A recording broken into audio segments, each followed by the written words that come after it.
তারা তাদের প্রধান গুণাবলী হল প্রথম নম্বরের গুণ হল তারা আলেম বিদ্বেষী।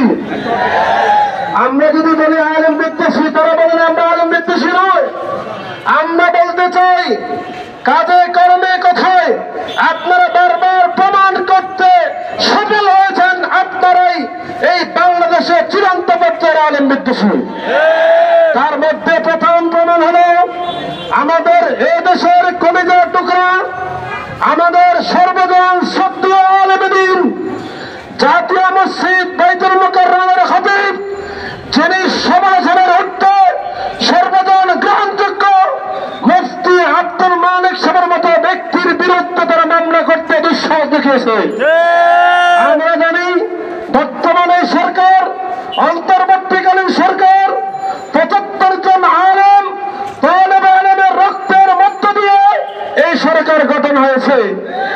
জাতীয় মসজিদ বাইতুল মুকাররমের খতিব হিসেবে সর্বজন শ্রদ্ধেয় মুফতি আব্দুল মালিক সাহেবকে তারা নির্বাচিত করেছেন। সুতরাং সরকার সহ পুরো জাতি যে ব্যক্তির উপর আস্থা রাখেন সেই ব্যক্তির বিরুদ্ধে তারা অবস্থান নিয়েছে। তাই নয়, এই দেশের সর্বজন গ্রহণযোগ্য দ্বীনী এবং ইসলামী সংগঠন হেফাজত ইসলাম, যারা বারবার ইমানের পরীক্ষায় উত্তীর্ণ হয়েছে, সেই হেফাজত ইসলামের মাননীয় চেয়ারম্যান আমির হেফাজতের বিরুদ্ধে তারা মামলা করেছে।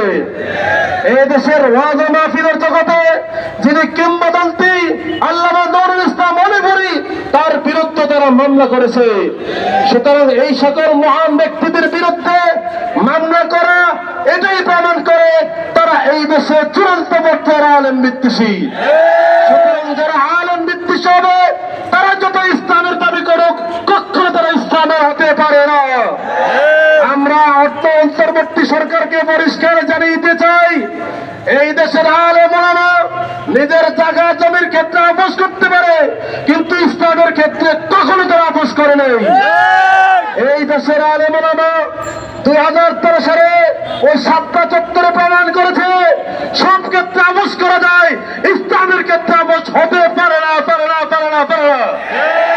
সুতরাং সাতপন্থী যারা আজ বাতিল হয়ে উম্মতকে ধোঁকা দিতে চায়, ইসলামের দাবি করতে চায়, দাওয়াত ও তাবলীগের দাবি করতে চায়, তারা বারবার ইসলামের বিরুদ্ধে অবস্থান প্রমাণ করা সত্ত্বেও কেন আপনারা তাদেরকে হক হিসেবে দেশে প্রতিষ্ঠা করতে চান?